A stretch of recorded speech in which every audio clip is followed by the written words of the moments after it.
शुक्ला जी, श्री सिद्दीक अहमद साहब, वेंकैया जी, सतबीर जी, Suresh ji, doctor R S Dahiya जी, सभी प्रतिभागी।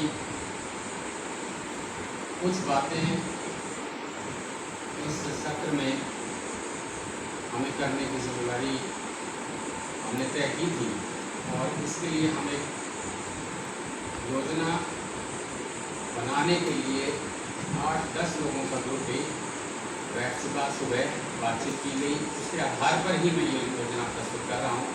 हमारे राज्य कार्यकारिणी के सदस्य सभी बैठे, उन्होंने बातचीत करके साझा एक प्लान तैयार किया है जो मैं आपके साथ शेयर करूँगा।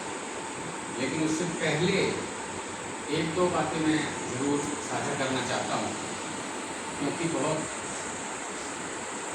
अच्छे ढंग से प्रतिभागियों ने हमें फीडबैक देकर आगे का मार्गदर्शन किया है कि और ज़्यादा बेहतर।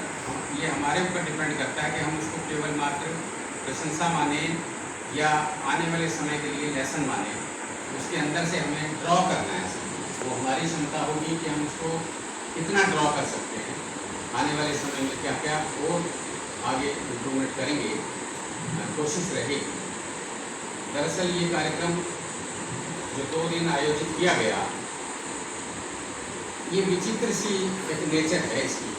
बहुत बातें तो उस पर नहीं हो सकती हैं, लेकिन 2 छोटी छोटी बातें मैं उसके बारे में शायद आप तक पहुंचाने की कोशिश कर रहा हूँ।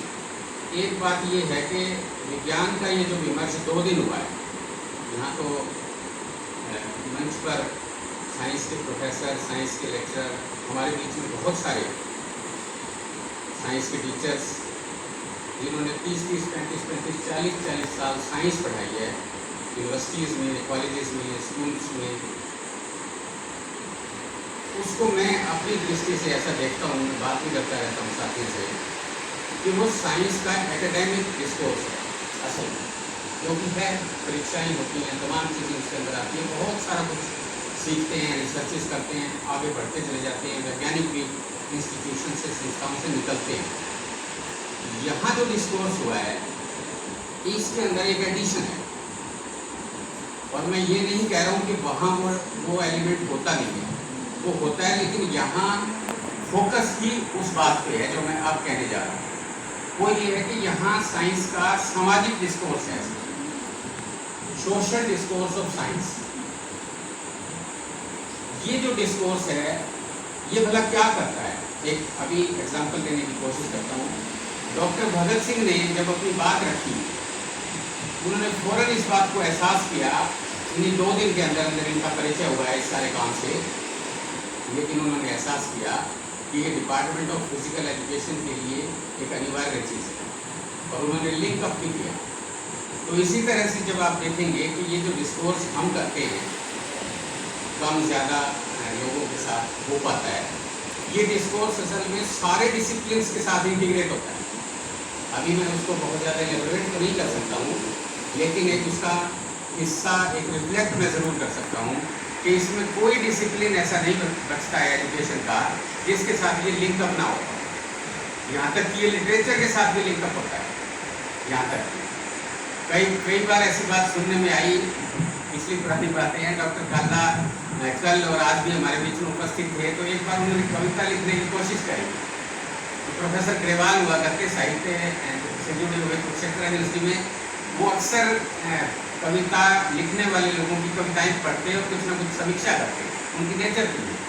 बैठते डॉक्टर कालडा को उन्होंने कहा कि सॉरी आप डॉक्टर साहब प्लीज़ कविता मत लिखिए। तो मैं कहना ये चाहता हूँ दरअसल कि साइंस कविता भी लिखती है। वो अलग बात है कि वो किस संदर्भ में क्या कहा गया, लेकिन साइंस जो है वो दरअसल आप देखिए कि नेचर के साथ जो साइंटिस्ट ने रिलेशन बनाया, इस दुनिया के अंदर जो रिलेशन रहा साइंटिस्ट का, वो वास्तव में एक कविता ही है, खूबसूरत कविता है। और आइंस्टाइन इस संदर्भ में कहते हैं कि दुनिया की सुंदरतम चीज़ क्या है? दुनिया की सुंदरतम चीज़ ये है कि आप प्रकृति की खोज करें, प्रकृति के साथ आप स्टडी करें, उससे कविताएं निकलें, महाकाव्य निकले। तो मैं सिर्फ ये बात कहना चाहता हूँ कि ये सामाजिक सोशल डिस्कोर्स ऑफ साइंस है बेसिकली, और इस सोशल डिस्कोर्स ऑफ साइंस में एक सोशल स्पिरिट होती है। जो लोग यहाँ आते हैं उन्हें इस प्रकार की कोई हायरार्की जो यूनिवर्सिटीज कॉलेजेस में होती है, हम सब उसका हिस्सा रहे हैं, वो हायरार्कीज यहाँ नहीं होती अपने यहाँ सब वॉलंटियर्स हैं। और ये जितना भी इंतज़ाम हुआ यूनिवर्सिटी का, हम बहुत ज़्यादा धन्यवाद आभार प्रकट करते हैं, और ख़ास करके डॉक्टर भगत सिंह का, जितनी गंभीरता से और जितनी स्नेहपूर्वक हमें यहाँ पूरा स्पेस उन्होंने दिया, बहुत ही आज़ादी के साथ, स्वतंत्रता के साथ। तो लेकिन इसका एक दूसरा हिस्सा भी है, ये लॉजिस्टिक्स तो हमें मिली ही मिली है, और ये मेरे ख्याल से शायद इस कारण से भी मिली है कि हम एक वॉलंटरी सेटअप है, उसका रिकॉग्निशन हुआ है यूनिवर्सिटी के द्वारा। लेकिन इसका एक हिस्सा ये भी है कि ये जितने भी साथी यहाँ बैठे हैं, इस टोटल वर्कशॉप के ऊपर लॉजिस्टिक्स को छोड़ दें, लॉजिस्टिक्स को काउंट करेंगे तो बहुत ज़्यादा हो जाएगा, वो यूनिवर्सिटी की देन है, उसके लिए हम उनका आभार व्यक्त कर ही रहे हैं। लेकिन इसके अलावा भी 50,000 रुपये से ज़्यादा इसका खर्च हुआ है, जो यहाँ बैठे हुए लोगों ने किया। ये लोग साइड व्यू हमने उभर के बात नहीं आ जाती है, ये वॉलंटरी एफर्ट है केवल मात्र, जिसके अंदर एक्सपेंडिचर भी खुद की जेब से है। हमारे पास किसी प्रकार की कोई सरकारी सहायता नहीं, मैं ये बताना चाहता हूँ। तो एक बात ये कि ये साइंस के डिस्कोर्स को सोसाइटी के साथ इंटीग्रेट करता है, सोशल डिस्कोर्स है, और दूसरा ये वॉलंटरी स्पिरिट के साथ किया जाने वाला कार्य। अब मैं कुछ इस प्रकार की बातें रखना चाहता हूँ जो सारे साथियों के लिए एक प्रकार से आने वाला फ्यूचर टास्क है, जो कहा भी गया कि हम भविष्य के काम करेंगे। तो उसमें एक बात जो मैं कहना चाहता हूँ वो ये कि हम 12 डिस्ट्रिक्ट्स उपस्थित हैं, 12 ज़िले रिप्रेजेंट हो रहे हैं यहाँ पे, और हमारे इन 12 ज़िलों में 2 प्रकार के डिस्ट्रिक्ट्स हैं। एक तरह के डिस्ट्रिक्ट्स तो ऐसे हैं जिसके अंदर हरियाणा ज्ञान विज्ञान समिति का संगठन है, और वो संगठन जिला स्तर से लेकर गांव स्तर तक पहुंचता है, पहुंचे उसमें। दूसरे प्रकार के जिले ऐसे हैं जहां हरियाणा ज्ञान विज्ञान समिति का संगठन औपचारिक रूप से नहीं है, लेकिन वहां बहुत ही समर्पित कार्यकर्ताओं का समूह है, जो पहले भी बताया गया, जैसे मैडम बबीता ने जो बात कही। गुड़गांव में हमारा स्ट्रक्चर नहीं है, ढांचा नहीं है हरियाणा ज्ञान विज्ञान समिति का, लेकिन वहाँ कमिटेड लोगों का समूह है। तो 2 तरह की ही प्लानिंग होगी। इस बात के लिए भी हम खबरदार हैं कि ऐसा नहीं है कि एक यूनिफॉर्म बात कह दी जाए और वो सभी लागू करेंगे। हम थोड़ा सा कोशिश करते हैं कि प्रैक्टिकल डिफिकल्टीज को समझते हुए अपनी योजना को रखें। तो जो हमारी 2 प्रकार की श्रेणियों में बटे हुए ज़िले हैं, उनमें एक बात तो कॉमन है, वो एक्शन तो सभी लोग उसको लागू करेंगे जो हम सोच विचार करके लेके आए आपके सामने। 7 नवंबर 2025 को इस फेज को हम कंक्लूड करेंगे। ये हमारा second phase of scientific temperament campaign है, सेकंड फेज चल रहा है ये हमारा। पहला फेज हमने 2 फरवरी को जींद में कंक्लूड किया था, वो बात हो चुकी है कल। अब ये सेकंड फेज जो है ये 7 नवंबर 2025 को हम इसको कंक्लूड करेंगे, लेकिन उससे पहले हमारे पास लगभग 4 महीने हैं, जुलाई, अगस्त, सितंबर और अक्टूबर। इन 4 महीनों के अंदर हम क्या करना चाहते हैं, एक प्रस्ताव आपके बीच में है, फिर बाकी ज़िलों पे जाके अपनी प्लानिंग साथी करेंगे। तो प्रस्ताव दरअसल ये है कि हम पिछले दौर के अंदर भी, पिछले फेज के अंदर भी कुछ स्कूलों में गए थे, ऐसे राइटिंग कंपटीशन लेके गए थे। 110 के आसपास वो संख्या शायद बनती थी। अब भी हम स्कूल्स के अंदर जाएंगे, और इस बार जो स्कूल के अंदर हम एक विशेष काम तो जरूर करेंगे, बाकी काम जितने भी हो सकते हैं वो आप वहाँ अपना एक्सप्लोर करेंगे। जैसे एक बात कही गई कि ये एक्सप्लोरेटिव प्रोसेस है, तो एक्सप्लोर करके आप उसको इम्प्लीमेंट करने की प्लानिंग अपने ज़िला में बनाएंगे। लेकिन एक काम सबके लिए कॉमन है, और वो काम ये है कि पिछले कुछ सालों से पंजाब की तर्कशील सोसाइटी बड़े स्तर पे, बहुत बड़े स्तर पे एक स्टूडेंट्स की परीक्षा लेती है, प्रतियोगिता करवाती है, वो एक पुस्तक छापते हैं, उस पुस्तक के अंदर 25 या 26 पार्ट हैं। पुस्तक बच्चे को दे दी जाती है, बच्चा उसको महीना भर पढ़ता है, समझता है, और फिर महीने भर के बाद परीक्षा ली जाती है बच्चे की। तो उसमें फिर वहीं स्थानीय टीचर जो हैं वो उसके अंदर मार्किंग कर लेते हैं, क्योंकि वो किताब पहले पढ़ ली जाएगी टीचर्स के द्वारा, देख लेंगे कि क्या क्या कंटेंट इसके अंदर है। ये पुस्तक फतेहाबाद के साथियों ने छपवा ली है, 3000 प्रतियां इसकी छपवा ली गई फतेहाबाद में। वो फतेहाबाद के लिए ही है, उनका मानना है कि हम 3000 विद्यार्थियों तक जाएंगे, ये उनकी प्लानिंग है। हम चाहते हैं कि बाकी के जो 11 ज़िले बच जाते हैं, क्योंकि 12 में फतेहाबाद भी है, वो 11 ज़िले भी इसी प्रकार से उस पुस्तक पर आधारित एक परीक्षा का आयोजन करें व्यापक स्तर के ऊपर। अगर ऐसा हुआ तो फिर निश्चित तौर पे ये हज़ारों की संख्या बढ़ती चली जाएगी। फतेहाबाद के अंदर 3000 है, तो हम इसको 20,000 तक भी ले जा सकते हैं। टोटल ज़िले की एक संभावना, मैं प्रोबेबिलिटी रख रहा हूँ, बाकी सब प्रैक्टिस में उतरने के बाद देखा जाएगा। तो एक हमारा ये कॉमन टास्क है जो सारे ही ज़िले इसको टेकअप कर सकते हैं, आयोजित कर सकते हैं। दूसरी बात भी इसके अंदर एक कॉमन एलिमेंट और है, वो ये है कि आप जो स्कूल्स हमने पहले कवर किए थे, उन स्कूल्स के अंदर जाके आप, क्योंकि पहले हमने ऐसे राइटिंग कंपटीशन करवाया था, अब हम जाके उन स्कूल्स के अंदर इस प्रकार के सेमिनार आयोजित करेंगे। इन सेमिनार, उस स्कूल के अंदर होने वाले सेमिनार में वैज्ञानिक मानसिकता, विज्ञान और समाज, एस्ट्रोनॉमी, एस्ट्रोलॉजी, कल का जो पूरा का पूरा विमर्श है, उस विमर्श को आप समराइज करके, और हो सकता है कोई एक टॉपिक, 2 टॉपिक आपसे छूट भी जाएंगे, आप पूरे टोटल को सामाजिक संदर्भों के अंदर समराइज करते हुए जो 2 दिन का विमर्श है, वो आप, हो सकता है किसी स्कूल के अंदर केवल आपको 2 घंटे ही मिले, तो उन 2 घंटों के अंदर भी हम उस विमर्श को एक तरह से नीचे परकोलेट करेंगे।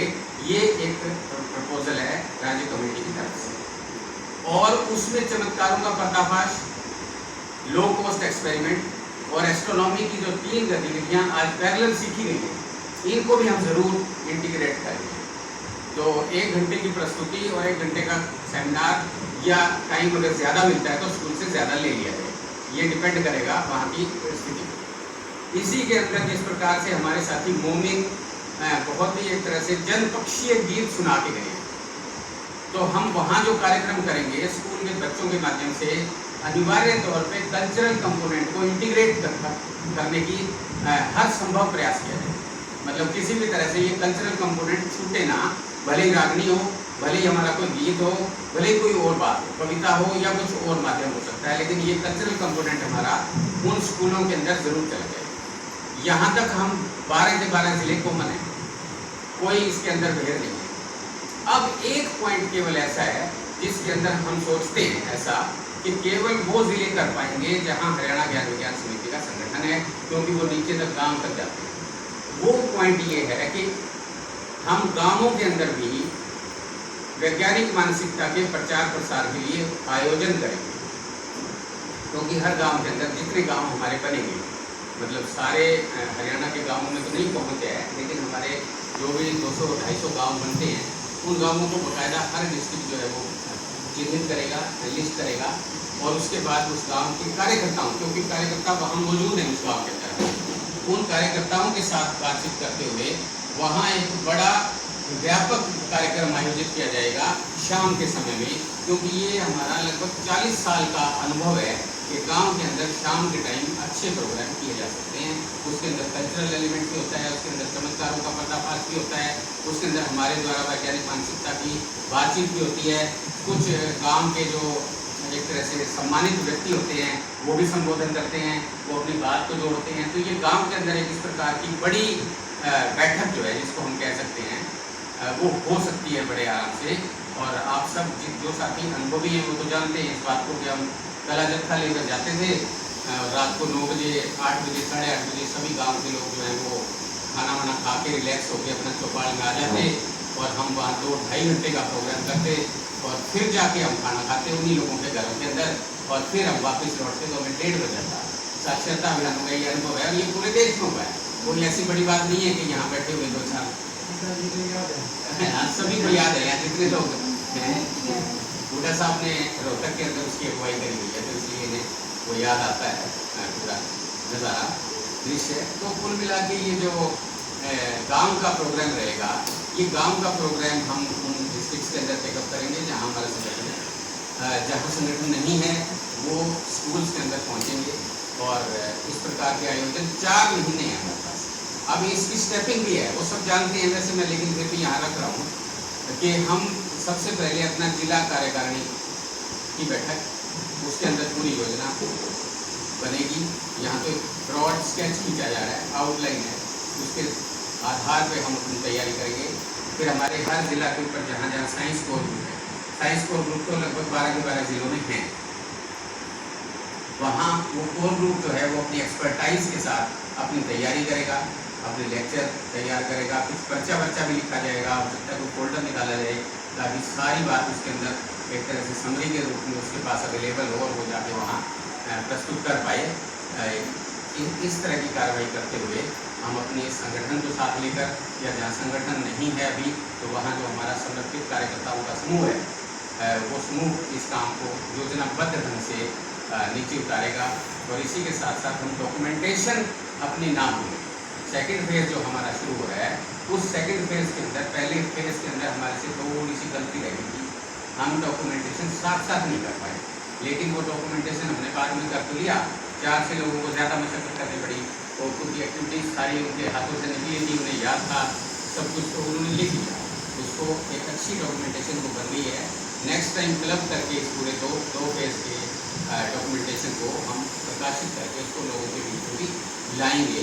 तो लेकिन अब की बार ये ध्यान रखा जाए कि जहाँ भी एक्टिविटी होती है, किसी गांव में, किसी स्कूल में, कोई मीटिंग के अंदर आपकी योजना बन रही है, या किसी तरह से आप कोई सेमिनार, पब्लिक सेमिनार शहर के अंदर भी आयोजित कर रहे हैं, तो फोटोग्राफ्स और साथ के साथ उसका पूरा प्रोसेस, पार्टिसिपेशन वगैरह का प्रोफाइल और क्या कुछ हुआ, ये सारी चीज़ें आप डॉक्यूमेंट जो है वो एक तरह से साथ साथ करते रहिए।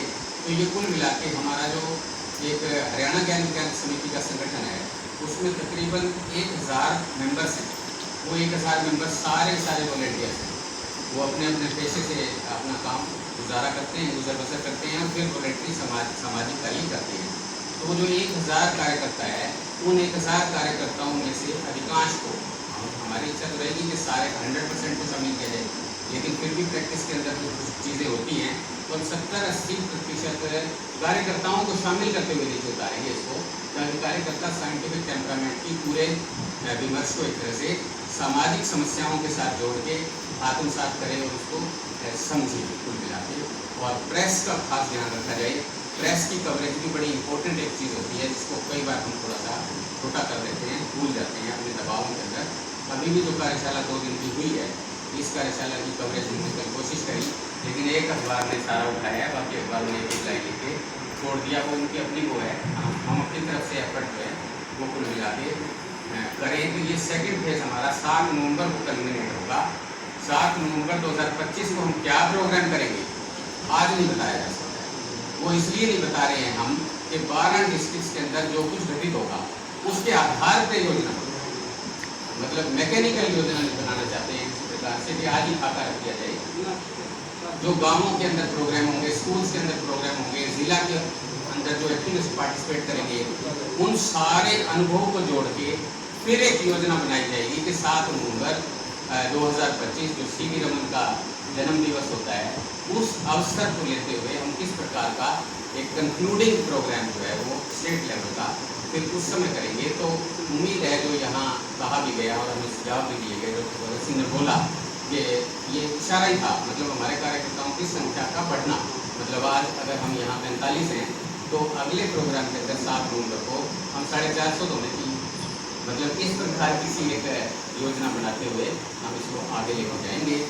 और सभी साथी जो भी पहले से डिस्कस किया है उन्होंने, तो जाके अपने ज़िलों के अंदर इस योजना को पूरी तरह से नीचे उतारने की कोशिश करें। बाकी बहुत सारे काम है ज्ञान विज्ञान आंदोलन के, यहाँ तो बताया नहीं जा सकता है, तो वो सेशन भी नहीं है, वो अपने चलते रहेंगे। लेकिन ये जो साइंटिफिक टेम्परामेंट का कैंपेन है, ये फोकल कैंपेन है हमारा, इसका फोकस हमारा 4 महीने का इसी एरिया के ऊपर रहेगा। जी बहुत शुक्रिया सर।